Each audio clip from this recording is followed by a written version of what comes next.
Linisin mo po kami. Patawarin mo po kami sa lahat ng aming mga pagkakasala.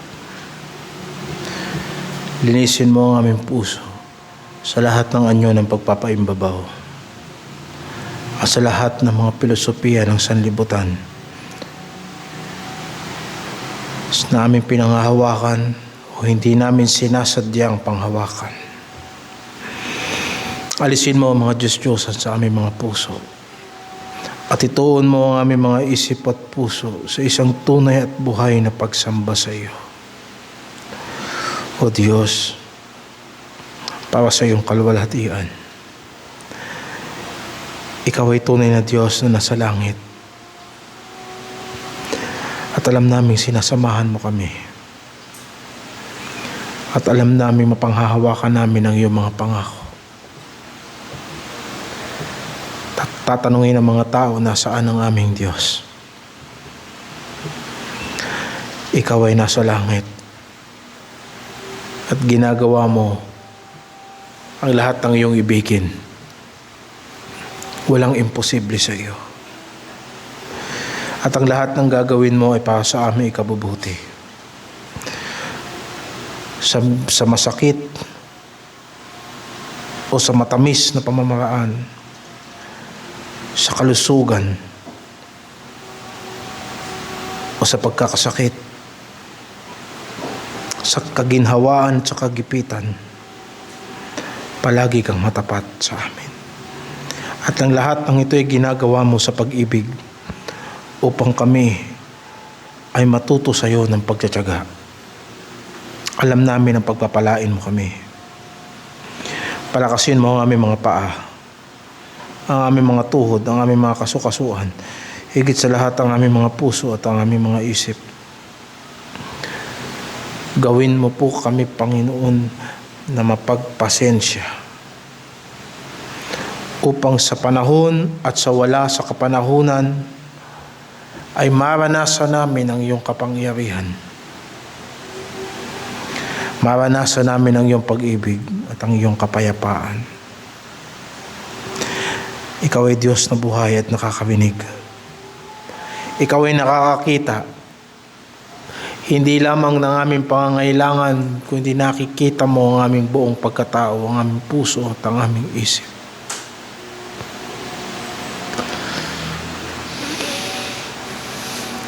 Hindi ka lang nakakarinig. Nauunawaan mo maging yung mga bagay na hindi namin masabi ng lubos. Mga salitang hindi namin malagyan ng salita.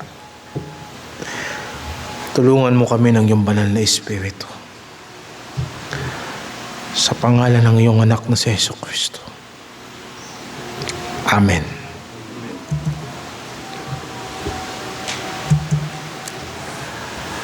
Ang makadiyos na pananalangin. Yan ang ating paksa ngayong umaga. Ang makadiyos na panalangin. Mateo 6:9. Magsidalangin nga kayo ng ganito: Ama namin na nasa langit ka, sambahin nawa ang pangalan mo. Alam natin mga kapatid na ang buong konteksto ng Mateo 5-7 ay ang pagpapahayag ng ating Panginoong Jesucristo ng kanyang doktrina. Sa mga kabanatang ito, ipinakita niya ang kanyang lubos na kapangyarihan. Ang kaibahan ni Kristo sa marami ring nagpapakilalang tagapagturo ng kautusan ng Diyos. Iisa lang ang Diyos. At meron lamang iisang pamamaraan ng paglapit sa Diyos. At ang mga pamamaraan na hindi ayon sa kaparaanang ipinahayag ng Panginoong Jesucristo sa banal na kasulatan ay makasalanang kapamaraanan. Kung kaya't napaka-importante ng doktrina ni Kristo. Napaka-importante na matutunan ng Iglesia na ang ating ginagawa ay alinsunod sa kanyang mga aral. Sapagkat ang mga aral na ito, ang mga panuntunang dapat sundin ng mga Kristiyano. At ito lamang ang marapat na ituro ng mga ministro ng salita ng Diyos. Ang mga doktrina ng Panginoong Jesucristo ay pamantayan ng praktikal na katuwiran sa kaharian ng Diyos. Samantalang si Kristo lamang ang natatanging personal at posisyonal na katuwiran ng bawat isa sa atin. Tayo ay matuwid sa harapan ng Diyos sa pamamagitan lamang niya at tanging sa Kanya at para sa Kanya. Ang talatang binasa natin na Mateo 6:9 ay patungkol sa pananalangin. At titignan natin ng anggulo ng pananalangin sa kung ano ang makadiyos na pananalangin. Maobserbahan natin na bago magbigay ang Panginoong Jesucristo ng kanyang sariling pamamaraan sa kung ano ang tamang pananalangin, nagtuwid muna siya tungkol sa mga gawain na hindi dapat maging ugali ng mga Kristiyano sa tuwing sila'y mananalangin. Una'y binanggit niya ang mga mapagpaimbabaw. Verse 5, pagka kayo ay nagsisidalangin, ay huwag kayong gaya ng mga mapagpaimbabaw. Sa Matthew chapter 15, verse 7 to 8, inilarawan ng Panginoong Jesucristo ang mga paimbabaw. Sinabi niya, kayong mga paimbabaw, mapagpaimbabaw, mabuti ang pagkahula sa inyo ni Isaias, na nagsasabing, ang bayang ito'y iginagalang ako ng kanilang labi, datapwat ang kanilang puso ay malayo sa akin. Makikita natin dito ang katangian ng taong mapagpaimbabaw. Sa kanyang mga salita ay lumalapit siya sa Diyos, subalit sa kanyang puso ay malayo siya sa Diyos. Iba ang sinasabi niya at iba ang niloloob niya. At sa panahon ng ating Panginoong Jesucristo, kadalasan ito ang doktrina at gawain ng mga Fariseo. Kaya sinabi niya sa 23 verse 14 ng Matthew, sa aba ninyo mga eskrib at mga Fariseo, mga mapagpaimbabaw, sapagkat sinakmal ninyo ang mga bahay ng mga babaeng bao at inyong dinadahilan ang mahahabang panalangin. Nakita natin dito mga kapatid, na ang pananalangin at ang pamumuhay ng taliwas sa kalooban ng Diyos ay hindi maaaring magsama. Ganon din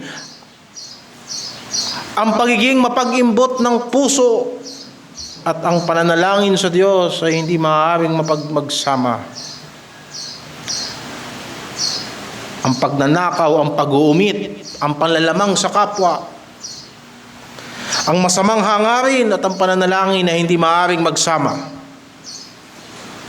Yan ang tinutukoy ng ating Panginoong Jesucristo sa kanyang mga alagad. Mag-ingat kayo na kayo'y magsigaya sa mga mapagpaimbabaw,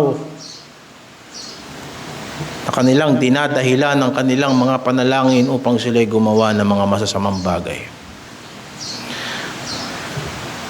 Pangalawang binanggit ng Panginoon na masamang halimbawa ay ang panalangin ng mga hintil. Sa verse 7 ng Matthew chapter 5, sa pananalangin ninyo'y huwag ninyong gamitin ang walang kabuluhang paulit-ulit na gaya ng ginagawa ng mga hintil.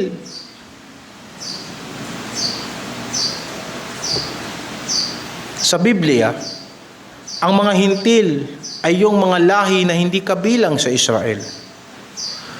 At dahil hindi sila kabilang sa bayan ng Diyos, natural na wala silang tamang pagkakilala sa Diyos at pagsamba.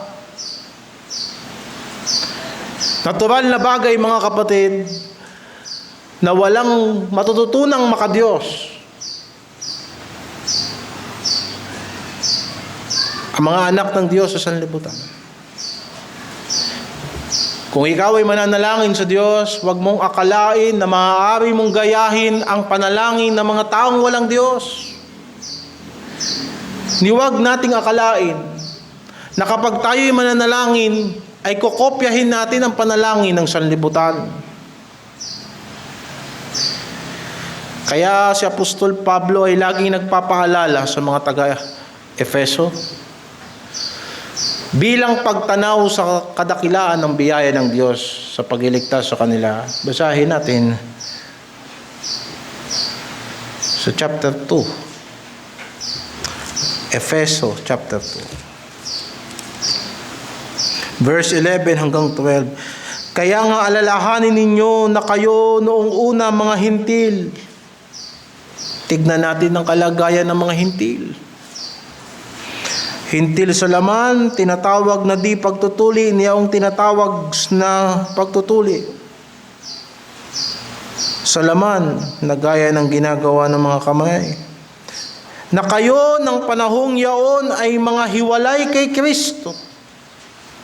Na mga di kabilang sa bansa ng Israel at mga taga-ibang lupa tungkol sa mga tipan ng pangako na walang pag-asa at walang Diyos sa sanlibutan. Ano ang hintil? Ayon sa konteksto ng pagkakasabi ng ating Panginoong Jesucristo. Ito ang klase ng mga tao na hiwalay sa tagapagligtas. Ito ang mga tao na walang kasunduan sa harapan ng Diyos. Ito ang mga tao na walang pag-asa sa sanlibutan. At sila'y walang Diyos.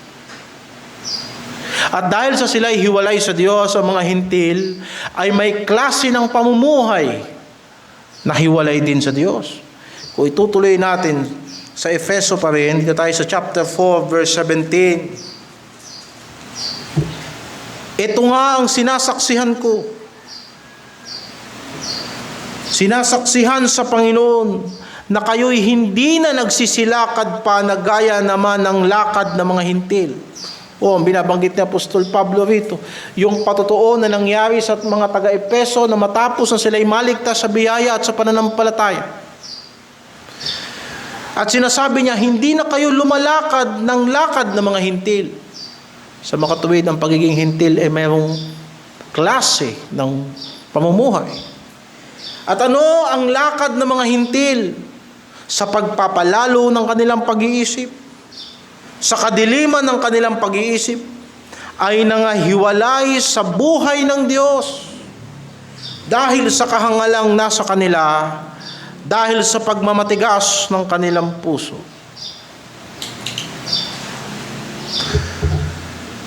Na sila sa di pagkaramdam ng kahihiyan ay napahikayat sa kalibugan upang kalakalin ang lahat ng karumihan ng buong kasakiman. Kung iuugnay natin itong binasa natin mula sa sulat ni Apostol Pablo sa tinutukoy ng ating Panginoong Jesucristo na kung kayo'y mananalangin ay huwag ninyong gayahin ng mga hintil, maiintindihan natin kung bakit paulit-ulit silang manalangin. Sapagkat ang kanilang paulit-ulit na panalangin ay refleksyon ng kanilang pagpapalalo sa harapan ng Diyos. Hindi ipinagbabawal ng Panginoon na lumapit tayo sa Kanya ng parehas na paghingi at pagsusumamo. Ginamit pa nga niyang halimbawa ang kakulitan ng babaeng balo sa chapter 18 ng Lucas. Na kung maaari, maya-mayain natin ang Diyos sa paghingi natin sa Kanya at huwag tayong bibitaw hanggat hindi natin nakukuha ang mga bagay na laman ng ating puso sa Panginoon. Pero anong sinasabi ng Panginoon na huwag magpaulit-ulit na kagaya ng hintil? Sapagkat ang mga hintil, alam naman nila na hindi kalooban ng Diyos, ipinipilit pa rin nila sa Diyos. Sapagkat sila'y mapagpalalo.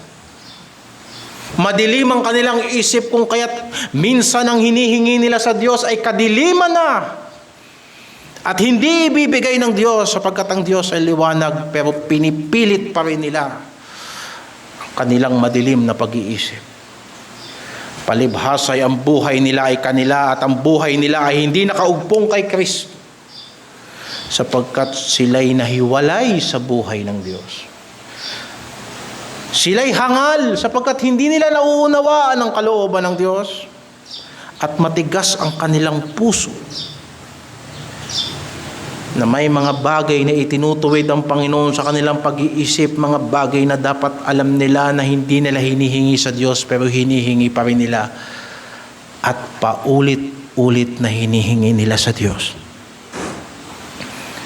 At makikita mo na ang bawat panalangin nila ay pagsunod sa layaw ng laman.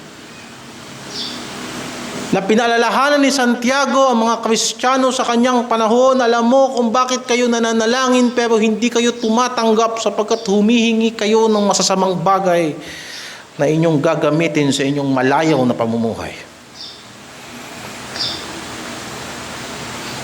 Sa makatuwid, ang tinutukoy na Panginoon na paulit-ulit na panalangin ng mga hintil ay ang klase ng panalangin na makalaman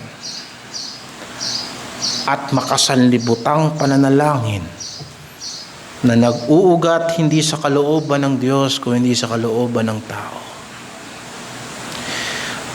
At ganun sila manalangin sapagkat iniisip nilang dahil sa kanilang maraming kasasalita ay didinggin sila ng Diyos. Kaya nga minsan kahit mali ang kinakalabasan, kapag yung hinihingi nila nangyari, sasabihin nila, ito ay pagpapala ng Diyos. Nakalimutan nila na kahit si Satanas ay marunong ding magpala kahit ng buong sanlibutan sa mga taong luluhod sa Kanya at ikakaila ang pananampalataya sa Panginoon. At sinabi ng Panginoon, huwag nga kayong magsigaya sa kanila, sapagkat talastas ng inyong Ama ang mga bagay na inyong kinakailangan. Hindi natin kailangan magmatigas ng puso sa Diyos sapagkat alam ng Diyos ang iyong kailangan. Hindi natin kailangan lumakad sa daan ng kadiliman sapagkat si Kristo ang liwanag ng sanlibutan. At hindi natin kailangan sundin ang layaw ng ating katawan sapagkat ang layaw ng ating katawan yan pa nga magiging dahilan kung bakit tayo masisira at hindi produktibo, magiging produktibo sa lahat ng aspeto ng ating pamumuhay. Alam ng Ama natin ang ating pangailangan, hindi natin kailangan gayahin ang mga hintil sa sanlibutan. Ni ang kanilang filosofiya ay hindi nating dapat gamiting pamantayan ng ating pananalangin. Kung ang mga taong yan ay humihingi ng mga bagay na ayaw ng Diyos, huwag mo silang gayahin. Humihingi sila sa Diyos ng mga bagay na hindi kalooban ng Diyos sapagkat hindi nila kilala ang Diyos. Kaya sa binasa nating mga talata, ang mga mapagpaimbabaw at mga makasanlibutan ay may pinagkapareho. Ano ang kanilang pinagkapareho? Ang kanilang tunay na kalagayan ay malayo sa Diyos. Kapwa mapagpaimbabaw na pananalangin at ang makasanlibutang paraan ng pananalangin ay hindi makadiyos na pananalangin. Kung kaya't bibigyan natin ng diin ngayong umaga, ano ang makadiyos na pananalangin? Balikan natin ang ating teksto. 6:9 ng Matthew. Magsidalangin nga kayo ng ganito, Ama namin nasa langit ka, sambahin nawa ang pangalan mo.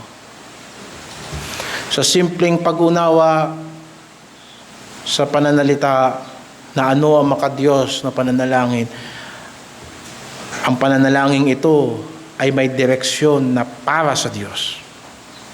Makadiyos. Para sa Diyos. Para sa kapurihan ng Diyos. Para sa kapakinabangan ng Diyos. Para sa kalooban ng Diyos. Kung paano ang makatao ay para sa tao at ang makakalikasan ay para sa kalikasan at ang makabansa ay para sa bansa, ang makadiyos ay para sa Diyos. At ang pananalangin ay dapat para sa Diyos. Titignan natin ito sa 3 punto. Una, ito ay alinsunod sa aral at halimbawa ng Panginoong Hesukristo. Doon sa sinabi ng talata, magsidalangin nga kayo ng ganito. Ang makadiyos na pananalangin ay panalangin na alinsunod sa aral at halimbawa ng Panginoong Hesukristo. Pangalawa, ang makadiyos na pananalangin ay alinsunod sa mga pag-uugali na nararapat sa mga anak ng Diyos. Doon sa sinabi ng talata, Ama namin, nasa langit ka. Ama namin na nasa langit ka. Pangatlo, ang makadiyos na panalangin ay alinsunod sa pagnanais ng puso na mahayag ang kaluwalhatian ng Diyos. Doon sa sinabi ng talata, sambahin nawa ang pangalan mo. Diyan nakabalangkas ang ating paksa ngayong umaga na makadiyos na pananalangin mula sa Mateo 6:9. Una, ang makadiyos na pananalangin ay alinsunod sa aral at halimbawa ng Panginoong Hesukristo. Yung nababasa natin sa verse 9 hanggang verse 13 na ipinangaral sa atin noong nakaraang linggo ay panalangin ding isinagot ng ating Panginoon na ang kanyang mga alagad ay nagpaturo sa kanya kung paano manalangin. Kung babasahin natin sa Ebanghelyo ni Lucas, Lucas chapter 11. Ang itinuro ng Panginoon dito ay hindi script upang ang lahat ng ating pananalangin ay eto na lang mga salita na nababasa natin dito at tinatawag ng mga Katoliko na Ama namin. Hindi ito script. At pagkatapos pinagbabawalan na tayo ng Panginoon na manalangin gamit ang ating sariling mga salita na ayon sa ating mga sariling pagnanais, kung script nga ang ibinigay sa atin ng Panginoon. Subalit, ang Panginoong Hesukristo rin mismo ang nagsabi sa Matthew 21 verse 22, ang lahat ng mga bagay na inyong hihingin sa panalangin na may pananampalataya ay inyong tatanggapin. May mga bagay na hihingin tayo na hindi mo mababasa diyan sa sinasabing the Lord's Prayer. At kahit sa common sense tayo mga Pilipino, hindi tinapay ang kinakain natin araw-araw. Subalit sinasabi ng Panginoon sa mas malawak na pagpapaliwanag sa pananalangin, lahat ng mga bagay na inyong hihingin sa panalangin na may pananampalataya ay inyong tatanggapin.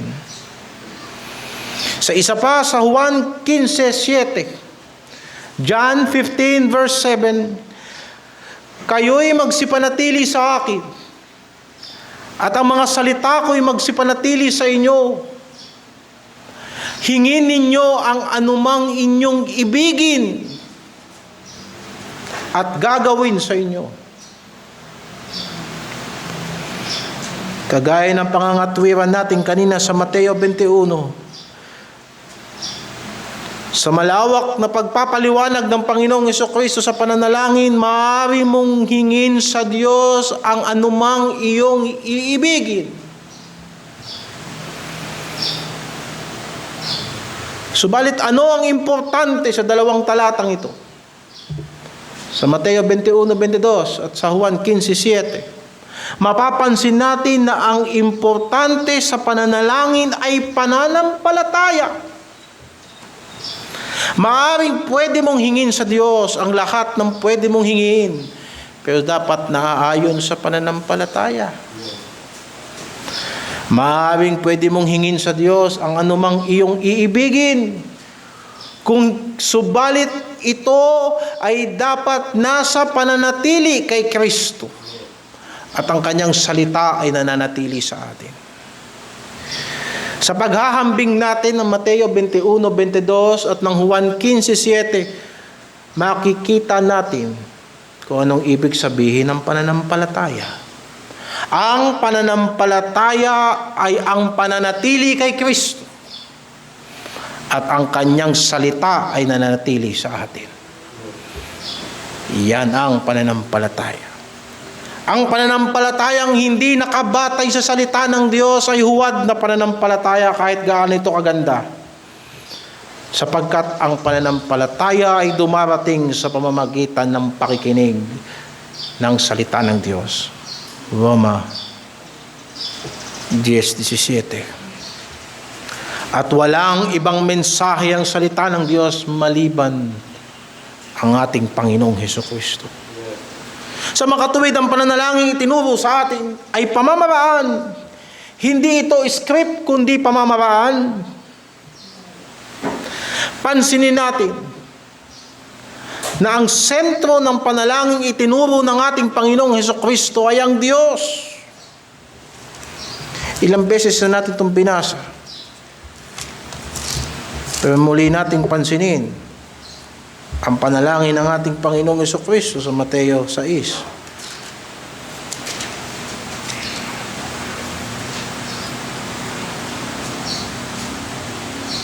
Magsidalangin nga kayo ng ganito, Ama namin na nasa langit, kasambahin nawa ang pangalan mo. Dumating nawa ang kaharian mo, gawin nawa ang iyong kalooban kung paano sa langit, gayon din naman sa lupa. Ibigay mo sa amin ngayon ang aming kakanin sa araw-araw. At ipatawad mo sa amin ang aming mga utang, gaya naman namin na nagpapatawad sa mga may utang sa amin. At huwag mo kaming ihatid sa tukso. Kung hindi, iligtas mo kami sa masama, sapagkat iyo ang kaharian at ang kapangyarihan at ang kaluwalhatian magpakailanman. Amen. Pansinin natin na ang sentro ng pananalangin na itinuro ng ating Panginoong Hesukristo ay ang pagkakilala sa Diyos. Sa pananalangin lamang ito, matututunan natin ang maraming bagay tungkol sa Diyos. Na ang Diyos ay ating Ama. Na ang Diyos ay karapat-dapat sambahin. Na ang Diyos ay hari. At ang Diyos ay makapangyayari ng kanyang kalooban. At ang Diyos ang tanging tagapagbigay ng ating pangangailangan sa araw-araw. At ang Diyos ang tagapagpatawad ng ating mga kasalanan. At ang Diyos ang tagapagligtas natin sa lahat ng tukso, sa lahat ng kasamaan, sa lahat ng humihikayat sa atin na lumayo sa Kanya. Sa makatuwid sa buhay ng Kristiyano, ang Diyos ay lahat-lahat. Ang makadiyos na pananalangin ay nagsisimula sa makadiyos na kalagayan ng puso ng tao.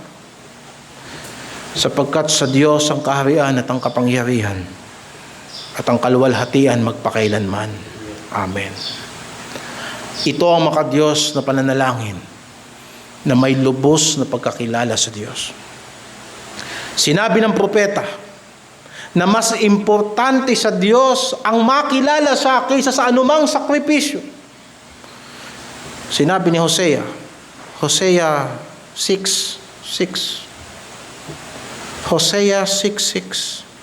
Sapagkat ako'y nagnanasa ng kaawaan at hindi hain, at ng pagkakilala sa Diyos higit sa mga handog na susunugin. Mas importante sa Diyos na tinitignan natin siya na pinanggagalingan ng awa. Hindi parang tayo ang naaawa sa Diyos. Hindi parang tayo ang nag-aabuloy sa Diyos. Hindi parang tayo ang may karapatan na manumbat sa Diyos. Mas importante sa Diyos na nakadepende tayo sa Kanyang awa. At mas importante sa Diyos na kilala natin siya. Kaya nga sinabi ni Jeremias, huwag magmapuri ang pantas sa kanyang karunungan. Huwag magmapuri ang mayaman sa kanyang kayamanan. Huwag magmapuri ang makapangyarihan sa kanyang kapangyarihan. Kundi magmapuri sa ganito ang lumuluwalhati, na kanyang nauunawa at kanyang nakikilala ako. Jeremiah 9:23 hanggang 24. Yan ang kaluwalhatian ng tao.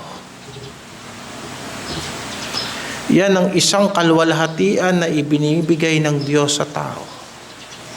Ang kaluwalhatian na makilala ang Diyos. Ang makilala na maunawaan ng Diyos. Ang kaluwalhatian na alam mo na ang Diyos ay nagsasagawa sa lupa ng kagandahang loob. Lahat ng buhay natin ay nakadepende sa kagandahang loob ng Diyos. At kung tayo man ay gagawa ng kasalanan sa harapan ng Diyos, alam natin na ang Diyos ay hahatol. Napakaraming panalangin sa panahong ito na binabanggit sa harapan ng Diyos na akala mo hindi nakita ng Diyos ang ginawa nilang mga kasalanan.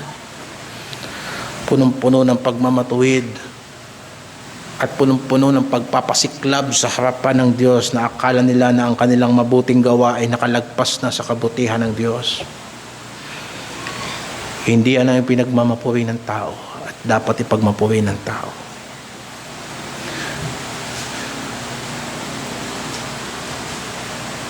Kaluwalhatian natin na malaman kung anong mga bagay na kinatutuwaan ng Diyos. Sapagkat kung alam mo ang mga bagay na kinalulugdan ng Diyos, alam mo ang aasahan mo sa Kanya at alam mo ang hihingiin mo sa Kanya. At hindi pwedeng sasabihin mo na hindi mo alam kung natuwa ba ang Diyos sa ginawa mo o hindi. Kagaya na may sinasabi sa batas ng tao na the ignorance of the law excuses no one. Ganun din sa harapan ng Diyos, hindi mo pwedeng sabihin na hindi mo alam ang kalooban ng Diyos. Sapagkat yan ang tanging layunin ng tao, ang matakot sa Diyos at gawin ang Kanyang kautusan. Mga kapatid, walang sino mang tao na matapos niyang tunay na makita ang lubos na kadakilaan ng Diyos ay hindi gagalang sa pangalan ng Diyos. Matapos niyang makita ang lahat ng kabutihan na ito ng Diyos at sinumpatan siya ng kanyang puso, nakita niya sa kanyang pag-iisip at sa kanyang konsyensya na ang Diyos ay mabuti at ang Diyos ay matuwid at ang Diyos ay hahatol. At pagkatapos, hindi niya igagalang ang Diyos. At kung natagpuan natin ang ating sarili na makasalanan, subalit sa kadakilaan ng biyaya ng Diyos, ipinahayag niya sa iyo ang Kanyang kalooban, hindi ba sisibol sa iyong puso ang pagnanasa na magpasakop sa Kanya? Ang sumuko sa Kanya at sumunod sa Kanya. Kahit alam mo na milya-milya ang layo natin sa Diyos sa kabanalan, hindi mo ba nanaisin na lumapit sa Diyos? Hindi ba't kahit nandito tayo sa lupa at tumitingala tayo sa langit at nakikita natin ang mga bituin sa gabi, huwag nating itangging minsan ipinangarap natin na makarating tayo sa mga bituin. Lalo pa kung makita mo ang Diyos sa Kanyang kadakilaan. Hindi mo ba nanasain na sana isang araw makita ko ang Diyos ng mukhaan? Na sana ako'y mamuhay sa Kanyang kalooban.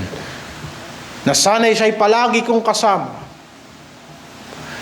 Na sana matisod ko na lahat pero wag ko lang matitisod ang Espiritu ng Diyos.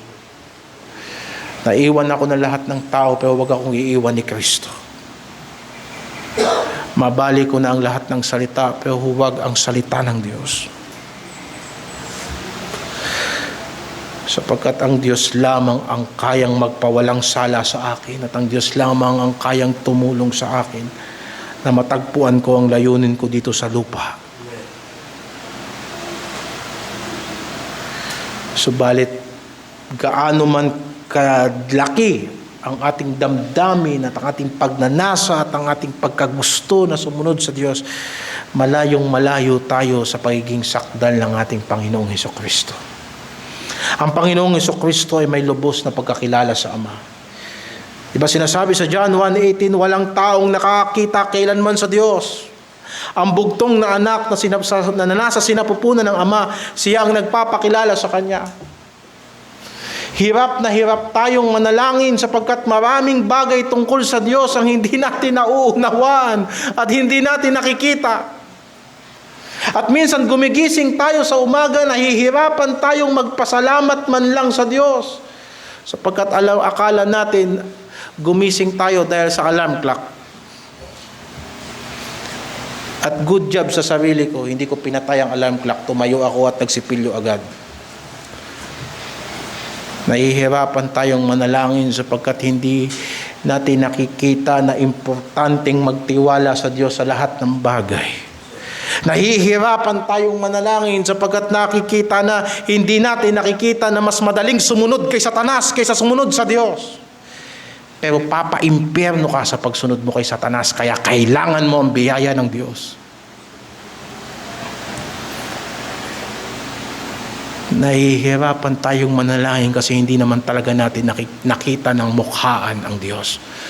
Pero si Kristo, nakita niya ang Diyos. Sa pasimula ay ang salita, at ang salita ay kasama na ng Diyos, at ang salita ay Diyos at nagkatawang tao ang salita at nanahan sa gitna natin. Kung kaya't ang makadiyos na panalangin ay itinuturo sa atin ni Kristo sapagkat siya alam niya kung ano ang gusto ng Diyos. Ang kanyang buhay ay halimbawa ng pagsunod sa Diyos. At patungkol sa Ama, ganito ang sinasabi ni Kristo, Juan 7:29, siya'y nakikilala ko sapagkat ako'y mula sa Kanya. At siya ang nagsugo sa akin.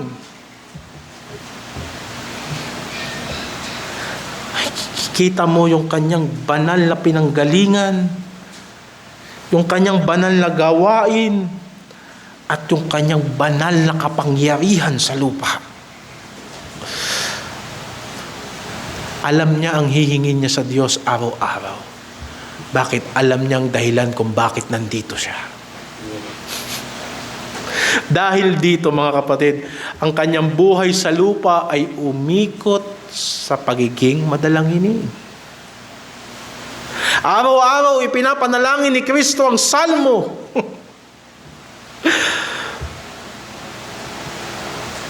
Nang siya'y binautismuhan, siya'y nananalangin, at nang siya'y umahon, bumaba ang banal na Espiritu. Bago siya nagsimula ng ministeryo, 40 araw siyang nag-ayuno sa ilang. Bawat araw ng pagmiministeryo, inuumpisahan niya sa pananalangin. At tinatapos niya sa pananalangin, bawat paglilingkod, malaking paglilingkod, maliit na paglilingkod, successful na paglilingkod, at minsan iniwanan siya ng kanyang mga tagasunod sapagkat hindi na siya gumagawa ng tinapay. Pero nanalangin pa rin siya sa Diyos. Bakit? Bakit kailangang manalangin ng anak ng Diyos sa kanyang pagkakatawang tao? At sa palagay ko, ang karunungan sa tanong na ito ay masasagot doon sa kanyang sinabi sa mga alagad. Manalangin kayo upang huwag kayong pumasok sa tukso sapagkat ang Espiritu ay magnanasa pero ang laman ay mahina. Sa kabila ng kanyang pagiging Diyos, bilang tao, ang kanyang laman ay humahatak sa kanya sa mahihirap na bagay. Nandun ang gutom, nandun ang pagod, nandun ang damdamin ng isang tao. At bilang tao, isang bagay ang kinapitan ni Kristo, pananalangin.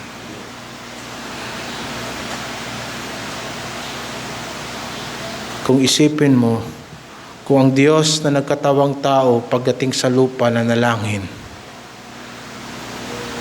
hindi ba't higit na mas kailangan nating manalangin na sana mas doble pa, mas triple pa sa pananalangin ng Panginoong Hesukristo?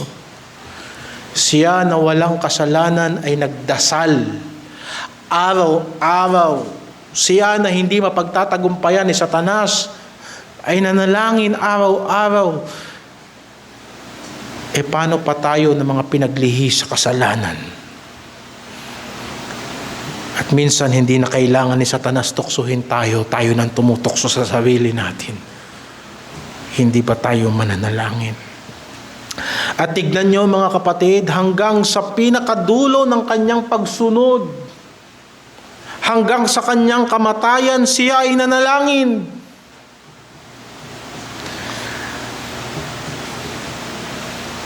Bago siya hulihin, siya ay nanalangin. At nang siya ay nakapako na sa krus, siya ay nanalangin para sa kapatawaran ng mga taong sumakit sa kanya. At hanggang sa huling hininga niya, ang huling hininga ni Kristo bilang tao sa lupang ito ay panalangin.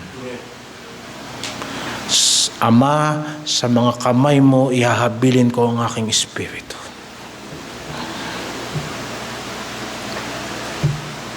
Ang lahat ng ito ay ginawa niya.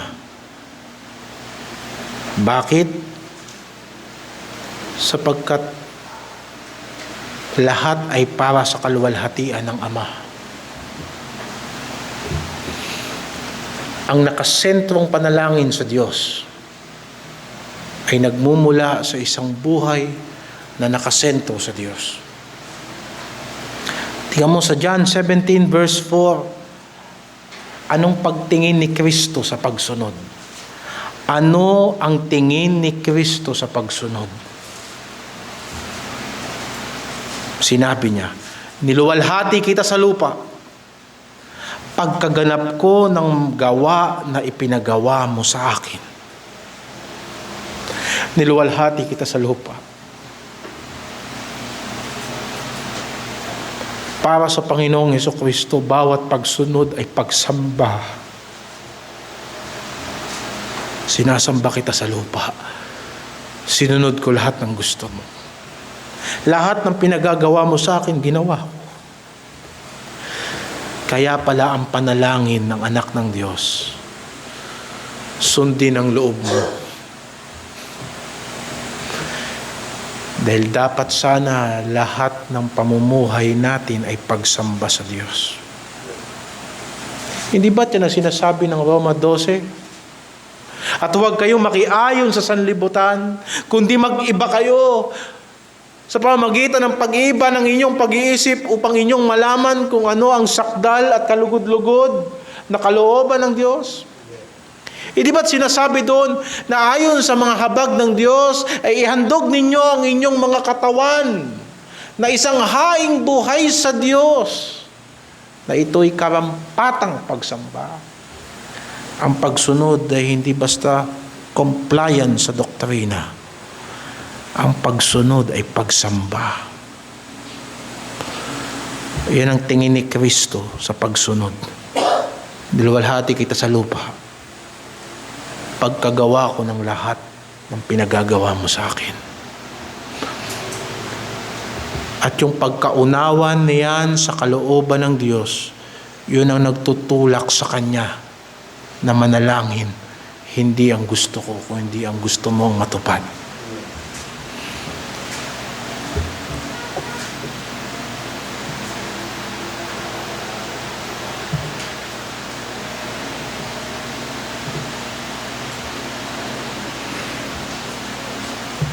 Hebrews chapter 5, verse 7 to 8. Sa mga araw ng kanyang laman ay naghandog siya ng mga panalangin at mga daing na sumisigaw ng malakas at lumuluha doon sa may kapangyarihang makapagligtas sa kanya sa kamatayan. At siya ay dininig dahil sa kanyang banal na takot. Dininig siya ng Diyos dahil sa kanyang respeto sa Diyos, sa kanyang pagpapakumbaba sa Diyos, sa kanyang pagpapasakop sa Diyos. Bagamat siya ay anak, gayon may natuto ng pagtalima sa pamamagitan ng mga bagay na kanyang tiniis O matuto tayo sa halimbawa ng ating Panginoong Jesucristo na huwag tayong mananalangin sa Diyos na hiwalay sa isang pusong susunod sa Diyos. Hindi tayo pinapakinggan ng Diyos sa ganda ng dasal natin, sa ganda ng retorika, sa mga mapumulaklak na salita, para tayo mga Pariseo at mga Eskriba at mga mapagpaimbabaw. Didinggin tayo ng Diyos dahil sa pagkakaroon ng banal na takot sa Kanya.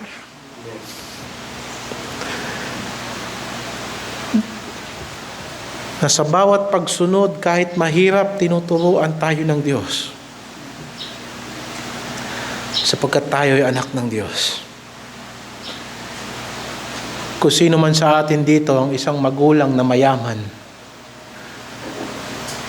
at mamamatay ka na ang lahat ng kayamanan mo ay ipapamana mo sa mga anak mo, ang iyong kumpanya, ang iyong ari-arian, ang iyong negosyo, ipapamana mo ba yan sa mga anak mo na hindi subok?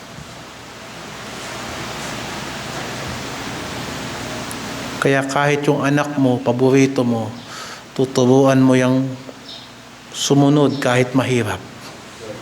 Sapagkat isang araw siyang tagapagmana mo. Kaya mga kapatid, kung nahihirapan tayo ngayon, huwag nating isipin na pinagmamalupitan tayo ng Ama natin sa langit. Tayo ang mga tagapagmana niya.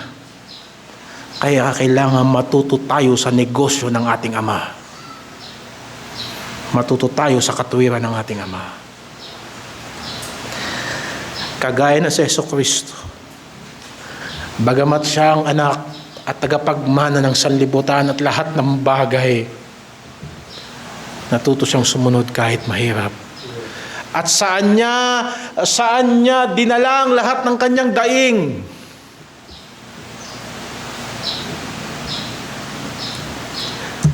Saan niya dinala ang lahat ng kanyang argumento? O sasabihin kong hindi nangatwiran si Kristo. Pero sa lahat ng hirap na kanyang dinana, saan niya inihinga ang lahat ng kanyang kabigatan? Sa Ama.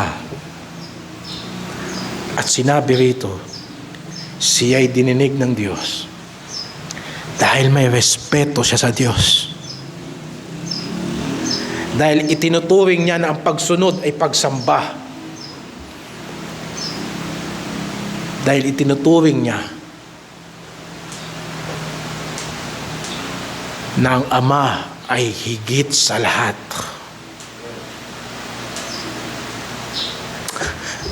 Ano sinasabi ng Psalms 34 verse 15? Ang mga mata ng Panginoon ay nakatitig sa mga matutuwid. At ang kanyang pakinig ay nakabukas sa kanilang mga daing.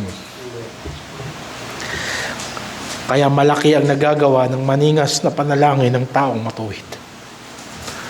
At sa nagmumula ang maningas na pananalangin, hindi sa salita nagsisimula, sa isang pusong maningas para sa Diyos. Dahil dito, nananalangin tayo sa pangalan ni Kristo. Sapagkat sa dami ng ipinaliwanag natin sa umagang ito dahil kay Kristo, mas marami ako nakitang kapintasan ko.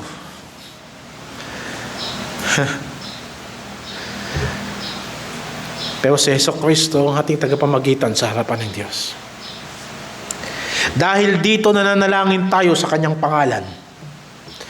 Hindi bilang nakagawian. Hindi bilang closing remarks sa prayer kung bakit tayo nagsasabing sa pangalan ni Jesus sa tuwing nananalangin tayo. Hindi yun ang ibig sabihin na manalangin tayo sa pangalan ni Kristo. Bagamat magandang bagay yun na nagsatapos tayo sa pangalan ni Kristo. Amen. Pero anong ibig sabihin nun? Nananalangin tayo bilang tagasunod ni Kristo.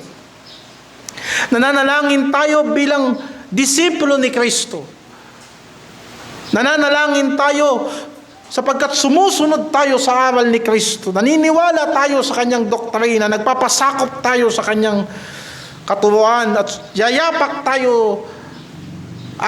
tayo sa kanyang mga halimbawa. Isipin mo kung nananalangin tayo sa pangalan ni Kristo, pero wala tayong takot sa Diyos. Isipin mo kung nananalangin tayo sa pangalan ni Kristo, pero sa puso natin ang pagsamba ay kabigatan at ang pagsunod ay pagpapakitang tao at hindi pagsamba.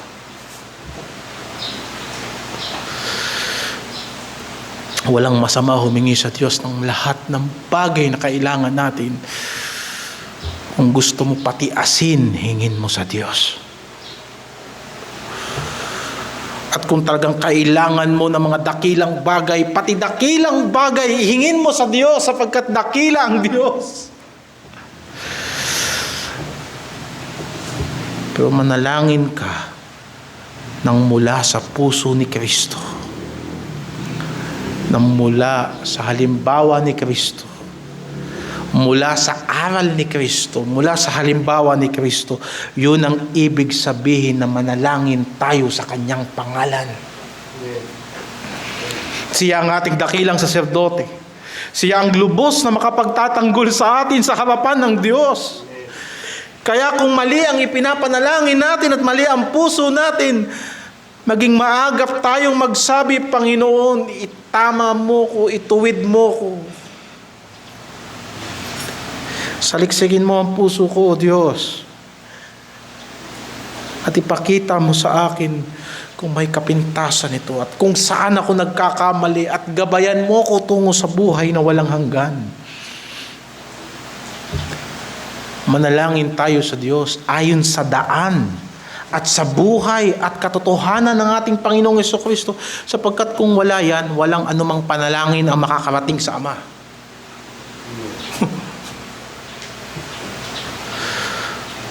Kung naniniwala tayo na walang makakarating sa Ama kundi sa pamamagitan ni Kristo, paano ko ang panalangin natin na hindi ayon sa daan ni Kristo at hindi ayon sa katotohanan ni Kristo at hindi ayon sa buhay ni Kristo? Sa palagay ba natin ang pananalangin natin sa Ama ay makakarating?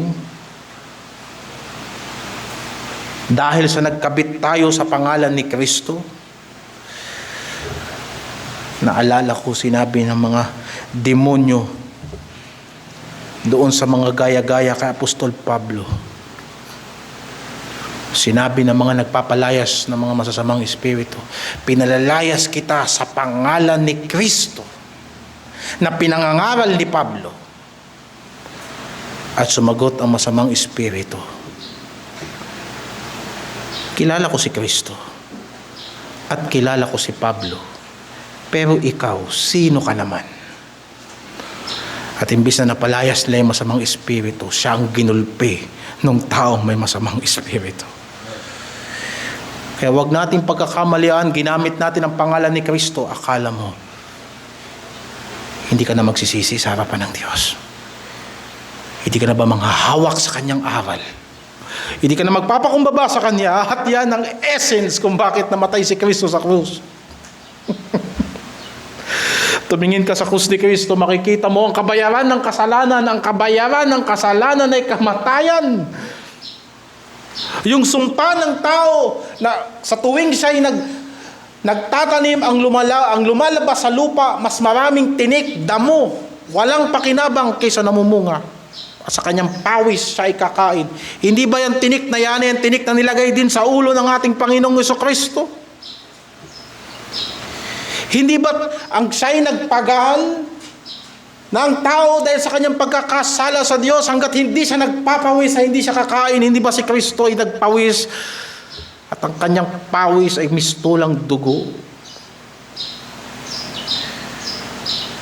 O sumasakit na ang likod nating katatrabaho.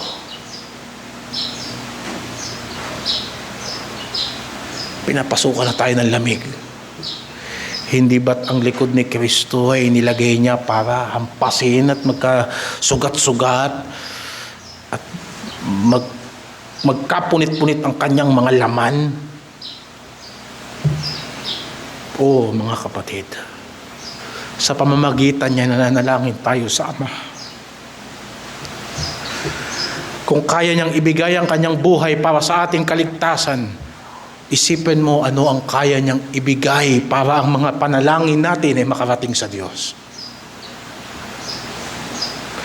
Ang makadiyos na pananalangin ay ayon sa halimbawa ng ating Panginoong Hesukristo. Sa kanyang sinabi, sa ganito kayo mananalangin. At ipagpapatuloy ko ito ng bahagya sa natitirang oras. Pangalawa, ang makadiyos na pananalangin ay alinsunod sa mga ugali, mga pag-uugaling nararapat sa mga anak ng Diyos. Doon sa bahagi ng talata na sinabi, Ama namin na nasa langit ka. Hindi para kanino ang pananalangin. Hindi para sa lahat ng tao ang pananalangin. Sapagkat may nagsasabi rito, sinasabi ng talata, Ama namin. At si Kristo rin mismo nagsabi, hindi lahat ng tao ay anak ng Diyos. May mga taong anak ni Satanas. Sila na ang kanilang mga kalooban ay nasa pag-iimbot at pagpatay at pagkawasak at hindi mananalig sa salita ng Diyos. Pero kung nakakatawag ka sa Kanya ng Ama na may kapayapaan sa iyong puso at may pangunawa, mapalad ka sa lahat ng tao. Sapagkat ang pananalangin ay natatanging pribilehiyo ng anak ng Diyos. Lahat ng sa Kanya ay nagsitanggap, ay pinagkalooban niya sila ng karapatang maging mga anak ng Diyos sa makatuwid bagay ang mga nagisampalataya sa Kanyang pangalan. Bilang anak ng Diyos, bilang anak, ang pag-uugali sa harap ng Diyos ay dapat mapagpasakop at magalang. Hindi tayo makadiyos sa ating pananalangin kung tayo pabarumbado magmanalangin sa Diyos. At minsan hindi tayo naglalaan ng oras para sa pananalangin at hindi tayo nagbibigay ng panahon sa Kanya. Oo, at pwede natin kausapin ng Diyos kahit saan at kahit sa anong oras. Subalit, hindi ba't mabuting bagay na ipakita mo sa Kanya na ikaw ay gumagalang sa Kanya at nagpapasakop sa Kanya? Hindi naman dahil sa ang Diyos ay walang oras para sa atin at kailangan tayong maglaan ng oras para sa Kanya. Kung hindi ipakita natin na ang Diyos ay prioridad sa ating buhay. Yan ang sumbat ng Panginoon sa mga Israelita sa Lumang Tipan. Basahin mo sa Malakias 1:6. Malakias 1:6. Iginagalang ng anak ang kanyang ama at ng alila ang kanyang Panginoon. Kung ako nga'y ama, nasaan? Saan nandoon ang aking dangal? At kung ako ang Panginoon, saan nandoon ang takot sa akin? Sabi ng Panginoon ng mga hukbo sa inyo, O mga saserdote, nagsisihamak sa aking pangalan. Natural kung tatawag tayo sa Kanya ng Ama, at siya ang ating Ama, at tayo'y anak niya, sasabihin niya, kung mga ama, kung mga anak ko pala kayo, nasaan ang respeto niyo sa akin? Kung ako pala ang Panginoon ninyo, bakit hindi kayo natatakot sa akin? Sinasabi ng Panginoon sa Ebanghelyo, tinatawag ninyo akong Panginoon, Panginoon, di nyo naman ginagawa ang lahat ng sinasabi ko sa inyo. Kung kaya't ang makadiyos na pananalangin ay nagpapakita ng pag-uugali sa harapan ng Diyos bilang Ama, na tayo ay magpapasakop sa Kanya at magiging magalang sa Kanya. Hindi ka nananalangin sa genie na meron kang 3 kahilingan na lahat ng sasabihin mo susundin niya. Nakikiusap tayo sa Kanya na merong kapangyarihan sa buhay natin na dumisiplina.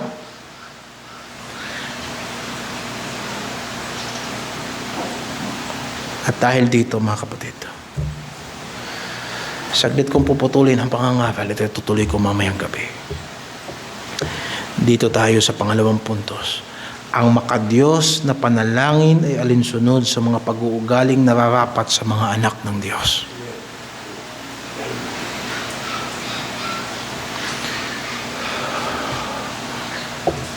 Pagpalain tayo ng Panginoon. Manalangin tayo.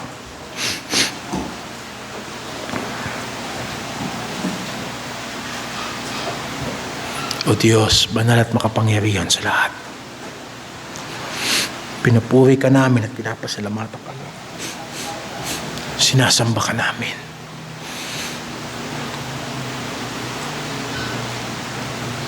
Pinahayag mo sa amin ang iyong kaluwalhatian. Kaluwalhatian na hindi namin lubos na mauunawaan. Maliban na tumingin kami sa perpektong buhay ng aming Panginoong Jesucristo. Panginoon, kung ang aming puso ay hindi nagpapakita ng takot sa iyo, respeto sa iyo, pagpapasakop sa iyo, at may mga bahagi pa ng buhay namin na hindi pa ikaw ang lahat-lahat sa buhay namin, Panginoon, patawarin mo kami. Nalalaman namin na ikaw ay may kagandahang loob. At hindi mo kami iiwanan na hindi tapos ang mga bagay na sinimulan mo sa buhay namin. Kaya ngayong umaga, Panginoon, humingi kami sa iyo ng bagong puso at bagong isip. Napakasimple lang ng pananalangin pero napakahirap gawin. At kapag hindi kami nag-ingat at nanangan kami sa aming mga ritual, sa aming mga lakas at sa aming mga nakagawian, baka nananalangin na kami ng kagaya ng mapagpaimbabaw at kami ay worldly sa aming pananalangin at kami, Panginoon, ay hindi na makadiyos sa aming pananalangin. Selyuhan mo ang mga salitang ito ngayong umaga, lalong-lalo na ang mga halimbawa ng aming Panginoong Jesucristo. At kung ipagkakaloob mo sa amin mamayang hapon, sa muli namin pagsasama-sama, ay maipangaral ang karugtong na bahagi ng mensahe ng makadiyos na pananalangin ay naghahanap ng kapurihan ng Diyos. Ipaunawa mo sa amin ang iyong kaluwalhatian. Ipaunawa mo sa amin ang iyong kadakilaan.